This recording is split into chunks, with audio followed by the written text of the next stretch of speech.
Hey friends, I'm Robin. Welcome back to my channel.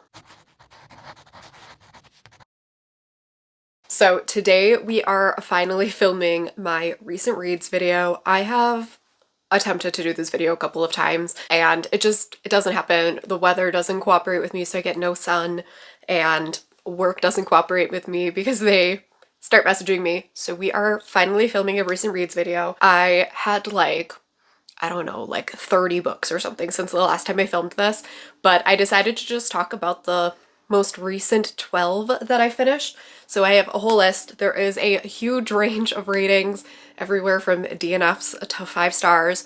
So I think I'm just gonna go in order in which I read them. So let's get right into the wrap up.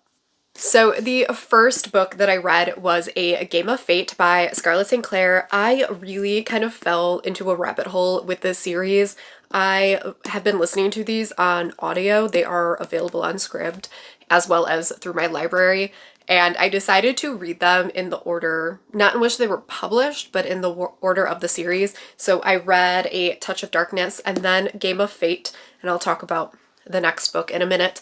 But this is essentially the same story as A Touch of Darkness, but from Hades' point of view. And I did think there was enough in here to make it like its own story. I know a lot of people are like, what was the point of this? But you do kind of get more of Hades.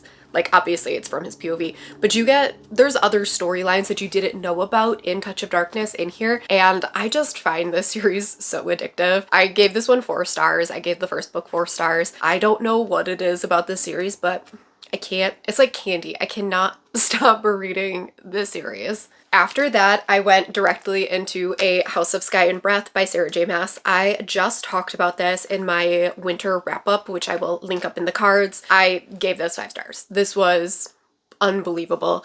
I am still kind of shook about the last 100 pages of this book. I talked about it in there, but I wish I had filmed my reaction because it probably was hilarious to watch.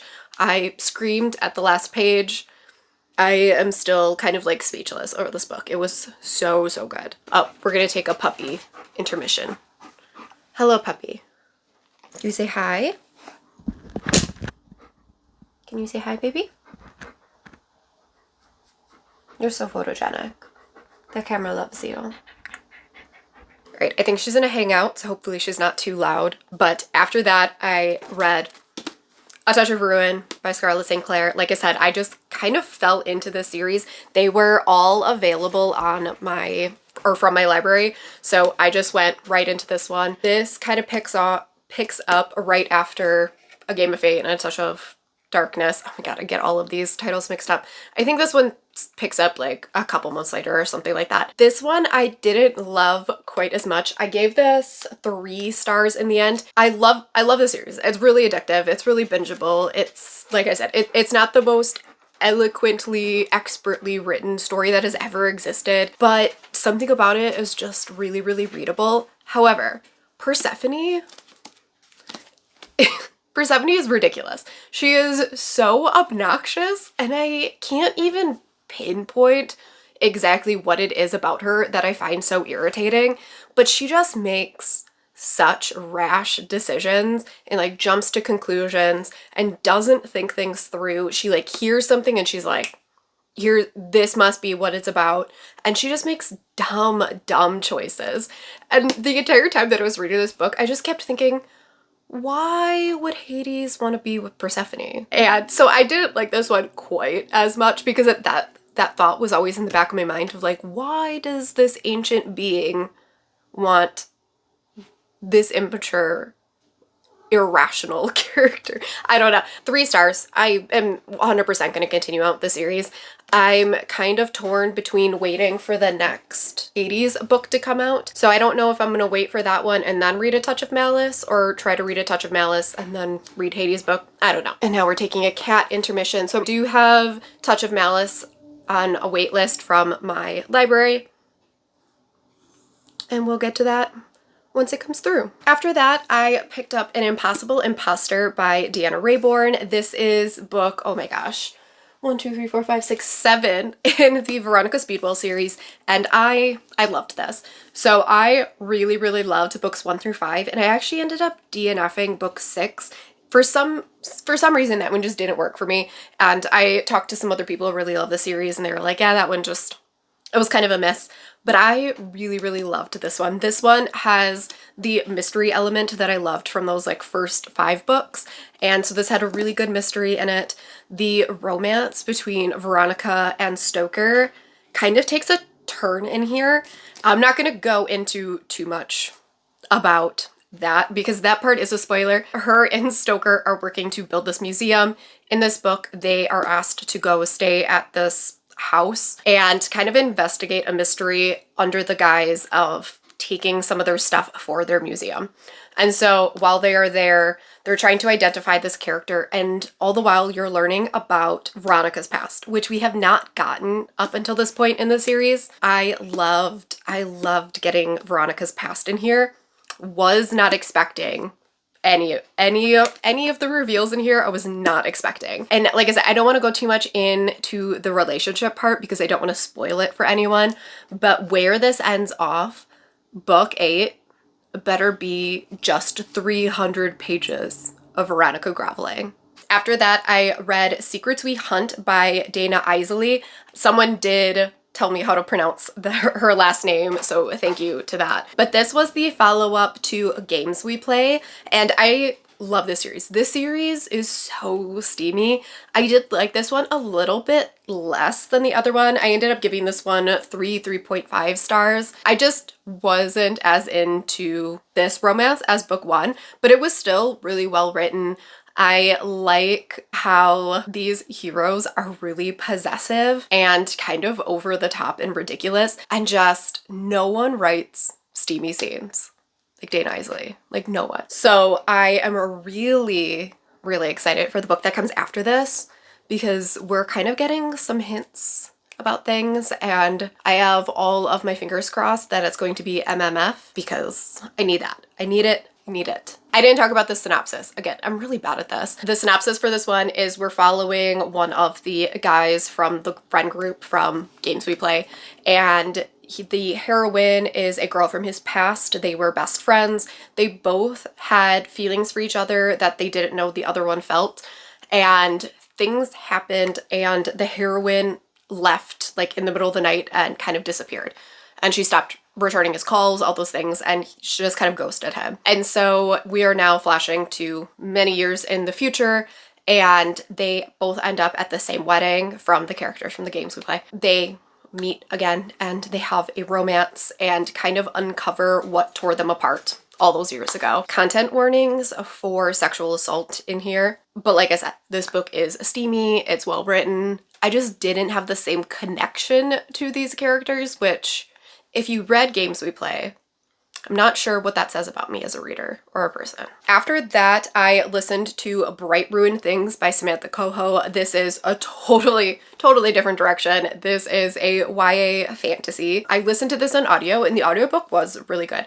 This is kind of a 1920s The Tempest beats Great Gatsby, but fantastical. When I was starting off with this book, I wasn't sure if I was gonna like it at all, but I ended up giving this 4 stars. It really went in places that I wasn't expecting. In this book, like I said, it is a Tempest retelling, so you are kind of on this island, and there is this family that is harnessing the power of spirits, and they have enslaved the spirits to continue to create magic and kind of help run the island. Every year they throw these really big extravagant parties, especially on, I think it's the solstice. So everyone is coming to this island for this year's big celebration. The whole entire book takes place over 24 hours. And you are following this heroine who kind of is obsessed with the family. Her father and the guy who creates the magic were really good friends, and since then her family has passed away and they agreed to let her live on this island until she came of age. She's now 18 and she thinks that she's gonna get kicked off the island. She finds out that morning that they want her to marry one of the sons. Unfortunately, it is the son that everyone kind of thinks of as the oddball. No one wants to marry him, so they're like, this other girl will marry him. So she is now betrothed, even though she doesn't really want to marry this guy. And so you are kind of following them as well as her best friend, who is a sister and a cousin. And they're all trying to figure out what is going on with the magic, because all of a sudden the spirits are turning into puddles and they don't know why, what is killing off the spirits, why one of the spirits attacked. And there are a lot of really dark secrets around the magic. I don't want to spoil anything, but I do want to give some content warnings for colonization and enslavement. This is set in a fantastical world, but discussions of colonizers and things like that is addressed in here with the backdrop of them being like spirits and things. That is a theme in here, so we just want to give a content warning for that because it does get heavy as things are revealed and unwrapped. I really liked where this book went, how it handled all of the things that it took on. I really liked the epilogue in here. This isn't a book that felt the need to like tie everything up into a pretty bow and make everything, you know, all happy and sunshine and wonderful. And so it really worked for me. I liked this book a whole lot. So if you are looking for like a Shakespeare retelling, 1920s, slight magical fantasy, I really recommend this one. It was really good. After that, I picked up I'm So Not Over You by Kosoko Jackson, and I gave this one 3.5 stars. This book was a really good romance, and I think that Kosoko Jackson had all of the bones and makings for a knockout book. I think this book was done a great disservice in editing. I don't think the editors gave this book the love and care that it deserved, because there were a lot of things that weren't addressed and people missed. I feel for Kosoko Jackson because this book could have been absolutely outstanding. So one of the big complaints, like if you go and look at this on Goodreads, is the start of this book is that this is a second chance romance and these two guys broke up a couple of months ago. And now one of them is coming back and asking the other one if he will pretend to be his boyfriend for a family event. And that breakup, that initial breakup at the start of the book, is never explained and addressed. And it is such this like big thing in their second chance romance, and you never figure out why. And there are a couple of other little things that happen that aren't ever addressed. And so I just don't think the editors gave this book the same love and dedication that it is given to other stories. And I think that is kind of tragic because this book, like I said, it was such a good romance that was in here. And so it sucks that it didn't get the same editing process that it seems like other romances do. So this ended up being really good. Like I said, I gave this one 3.5 stars. After that, I listened to Stuck on You by Ellie Hazelwood, and this is the second book in her STEM romance series that is all coming out on audio first and will be later released in a physical format. I got this as an ALC from Penguin Random House Audio, so thank you so much, Penguin Random House. I gave this one 5 stars. I don't think it's possible for me to give an Ellie Hazelwood book anything other than 5 stars. The series is following these 3 best friends, and one of them we got in the last book. And in this one, we are following one of the friends. There is a siren. I live right next to a hospital and fire station, so it's so loud. In this, we are following one of the other friends, and she is in, I believe, DC, and she is working for this environmental firm. She's an engineer. They share a building with another engineering company who they kind of have a lot of competition with, but she is working for a much smaller business than the one they share a building with. This book opens up with her on an elevator, and a guy gets into the elevator with her, and you realize that there is some tension between them, and then the elevator stops and they are both stuck on the elevator together. And it's kind of flashing between this present timeline and the past when you learn what happened between them. I just really loved this book. It's super short. I think the audiobook is only like 3.5 hours long. And so I listened to it on 2 times speed. So I listened to the whole thing in like an hour and a half. So it was just, it's so sweet. I love how Ellie Hazelwood manages to cram a realistic romance into such a short page count. So she's not trying to build these romances from the ground up most of the time. So like in this one, they already had history. And so we're just kind of learning about that history and learning about what tore them apart or what stopped them from being together and fixing it. And it ended up working for me. I loved the discussions about female engineers. As a female engineer, I love that. It's so great to see. So I really liked that. I liked the hero. He was so wonderful and just, I don't have words. This was so good. I will say that I still think I liked book 1 more than this one, but it was still a 5-star. Again, I give Ellie Hazelwood 5 stars all the time. After that was a really random read, and I blame Mariah entirely for this one. I will have her Instagram link down below, but that was Frat Wars King of Thieves by Saxon James. After reading all of those romances, I was just really in like the romance groove, and so I ended up picking this up on a whim because Mariah read it and gave it 4 stars. I think she was actually reading the sequel, so I was like, all right, well, now I need to read it.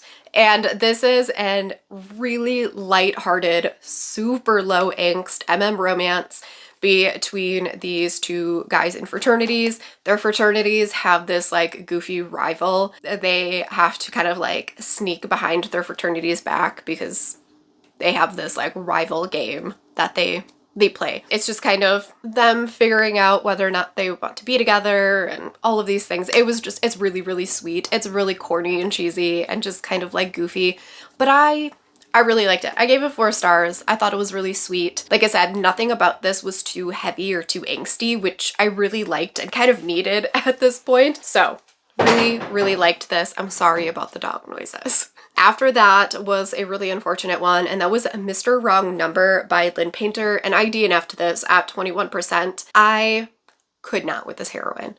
Could not put up with her any longer. So the synopsis of this one says that our heroine receives a wrong number text, and it kind of starts a texting relationship, and the hero ends up discovering who the heroine is, and it turns out that they live together. He needs to figure out if he wants to tell her, like, do they take it further because she is his roommate's sister. That's the setup for this book. However, the heroine in this is ridiculous. She is supposed to be written as being kind of like clumsy and aloof, but it was so excessive and to such an extreme that I got legitimately annoyed. My the part that stopped me from reading this book, so she's always like knocking things over and everyone's always joking because she's like spilling things, and I was like, okay, like this is a lot. I get it. She's clumsy. She has to move in with her brother because she accidentally burns down her apartment complex because she was like burning letters and it got knocked over because of a squirrel or something like that. She is cooking at her brother's apartment and she puts sauce on the stovetop and she's like, I'm gonna run to the store. And she leaves to go to the store and runs into a friend and ends up grabbing coffee. And I was just like, you have got to be kidding me. Like, who does this? Like, you just burned down an apartment and then you're like, it's fine. The sauce can stay there while I go and like dilly-dally all over town. And at that point I was just like, I'm done. I can't figure out why the hero would ever like this girl. I can't get on board with her as like an actual adult because she's acting ridiculous. So it was too ridiculous for me to like get on board with her character. Like, it was just too over the top. It was too much. Like, the author was trying way too hard to make her quirky and it made her obnoxious. So I DNF'd to this one and then we moved on. After that, everyone was posting about how they were rereading Sarah J. Maas, and last year I had started rereading the Throne of Glass series, and I had stopped at Heir of Fire, and I never ended up continuing on, so I decided to pick up Queen of Shadows, and I ended up giving this one 5 stars. Originally, my original rating for this was 4.5, but I love the series so much. I know that this series is kind of divided. Like, either you love book 1 and 2 and then didn't like the direction it took, or like me, you thought books 1 and 2 were meh and books 3 and beyond were fantastic. That's where we're at with this one. My original review for this is still up on Goodreads, but essentially I wasn't a huge fan of the Manon chapters at first. I just didn't get the like witch chapters. I thought they were kind of boring and like slowed down the pace. But on this reread, so good. I love, I'm not even going to go into the synopsis for the series. The series has been around forever. It's ridiculously popular, but yeah, gave this one 5 stars. I'm listening to these on audio. They are like the audiobooks I listen to as I'm getting ready for bed. This is what I listen to as I'm falling asleep right now. I am on Empire of Storms right now, and I'm obsessed with this series. So good. And then the final book that we're talking about, we're ending on kind of a poor note, which is unfortunate, but read Sadie on a Plate by Amanda Elliott, and I unfortunately gave this one 2.5 stars. And this one isn't, my rating for this is based on pure enjoyment. So this book wasn't a bad book. It wasn't poorly written. It didn't have anything offensive in it. It just wasn't what I wanted out of this story. This story is pitched as a romance, as a rom-com, and this does have an HEA. So I don't want anyone to think like, oh, this doesn't have a happily ever after. It does. It does have an HEA. However, we get nothing about the romance. We get one chapter at the beginning where they meet, and then the very, very end.